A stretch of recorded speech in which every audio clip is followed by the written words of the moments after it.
চীনাবাদাম তো পৃথিবীর, এই যে আমি বাধ্য হয়ে এই যে বহু বছর, 15 বছর, গত এক যুগেরও বেশি সময় ধরে এখানে পড়ে আছে, এই দেশে পড়ে আছে।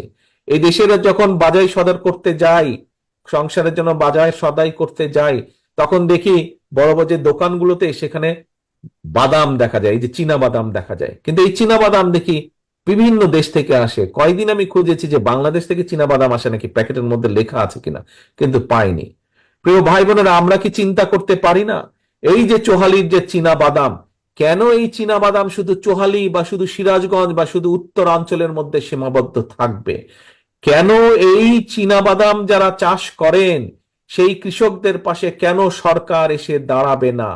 কেন চৌহালির চীনা বাদাম আজকে যদি বাংলাদেশের কাপড় বিদেশে রফতানি হতে পারে, তাহলে কেন চৌহালির চীনা বাদাম বিদেশে রফতানি হবে না?